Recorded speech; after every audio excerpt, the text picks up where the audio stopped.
Assalamualaikum warahmatullahi wabarakatuh. Seringkali kita tidak sadar jika kita sedang dalam keadaan emosi yang membuat mulut bisa berkata kasar dan menyakiti hati orang lain. Perlu diketahui bahwa hal tersebut sangatlah dilarang oleh Allah. Allah melarang umat muslim menyakiti hati orang lain dengan mengucapkan kata-kata kasar yang dapat memicu permusuhan dan pertengkaran. Terlebih acap kali kita lihat bahwa kata-kata kasar tersebut banyak diucapkan lewat media online dengan mengguncing orang lain. Ajaran Islam sudah banyak menjelaskan tentang larangan berkata kasar. Rasulullah SAW menyebut orang yang berkata kotor dan buruk seperti mengutuk, menghina, mengejek, atau perkataan kotor bukan seorang mukmin yang sempurna. Hadis ini diriwayatkan dari Ibnu Mas'ud radhiyallahu anhu yang mengutip sabda Rasulullah SAW. Bukankah seorang mukmin yang sempurna yang suka mencaci, mengutuk, berbuat, dan berkata kotor? Hadis riwayat Ahmad, Bukhari, dan Tirmizi.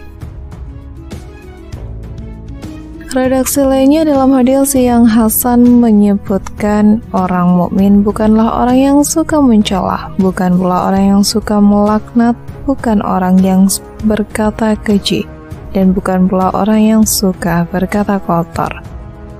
Hadis riwayat At-Tirmizi. Menurut syarah Riyadhus Shalihin jilid 4 oleh Abu Usamah Salim terjemahan M. Abdul Ghaffar, hadis di atas menunjukkan berkata-kata kotor termasuk perbuatan tercela. Umat Islam diminta untuk meninggalkannya sebab perbuatan tersebut dapat rentan menjerumuskan orang untuk melakukan hal-hal negatif, tercela, dan menodai kehormatan. Sebaliknya, Rasulullah SAW menekankan rasa malu bagi setiap muslim. Rasa malu dapat meninggalkan semua perbuatan tercela dan menjauhkan dari hal-hal negatif. Riwayat lain bersanad sahih oleh Al-Albani menyebutkan hal serupa dari Abdullah bin Amir bin Al-Ash'i yang mengutip sabda Rasulullah SAW.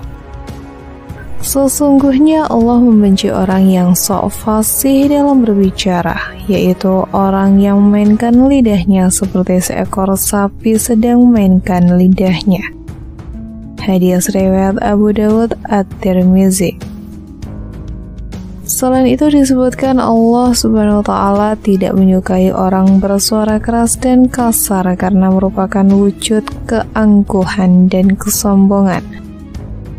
Hal ini termaktub dalam surah Luqman ayat 18-19. Dan janganlah berjalan di bumi ini dengan angkuh.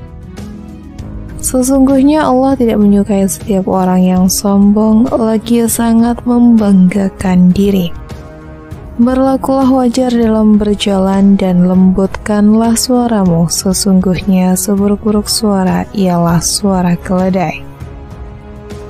Sebaliknya, Islam mengajarkan prinsip qaulan layyinah.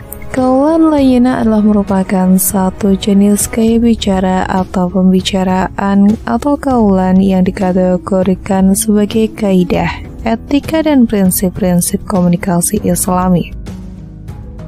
Berkenan dengan prinsip ini, Allah Subhanahu wa Ta'ala berfirman dalam surat At-Taha ayat 44. Berbicaralah kamu berdua kepadanya atau Fir'aun dengan perkataan yang lemah lembut.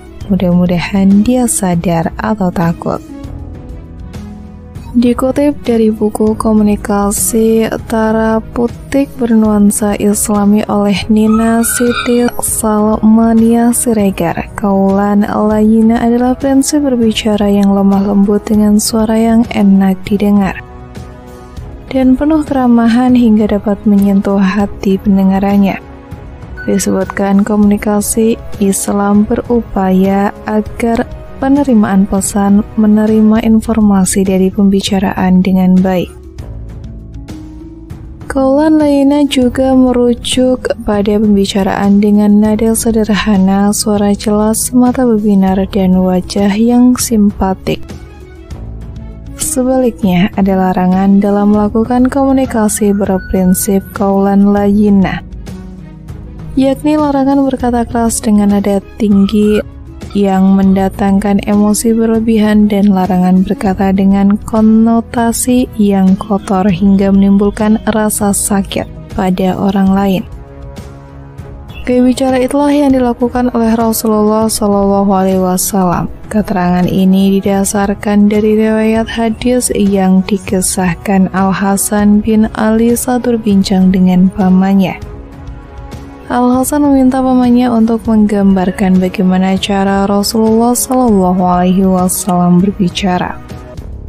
Paman Al-Hasan menggambarkan, Rasulullah SAW dikenal sebagai sosok yang jarang marah maupun berkata kasar. Sebaliknya, amarah beliau biasanya dialihkan dengan memalingkan wajah. Pamannya melanjutkan, beliau memulai dan mengakhiri ucapan dengan menyebut nama Allah. Beliau berbicara dengan kata-kata padat namun syarat makna. Perkataannya jelas dan tepat. Tidak ada yang boros dan tidak ada yang tidak dipahami. Hadis riwayat Al-Baghdad. Sebagai mukmin atau muslim yang baik tidak akan berkata keji, kotor, melaknat, mencela, dan sebagainya yang buruk-buruk. Muslim sejati akan berbicara sopan, santun, tidak menyakiti hati orang lain, dan selalu baik dalam berbicara atau berkomentar. Maka dari itu, jauhilah perkataan kasar atau perkataan kotor. Hindari kebiasaan suka menyindir orang lain, suka menjatuhkan orang lain, suka mengejek orang lain, bahkan sampai memfitnah orang lain. Semoga kita diberi kekuatan untuk menjadi muslim yang baik, taat perintah Allah dan Rasul-Nya, termasuk orang yang tidak berkata kasar, kotor, keji, mengumpat, dan sebagainya. Amin. Terima kasih. Wassalamualaikum warahmatullahi wabarakatuh.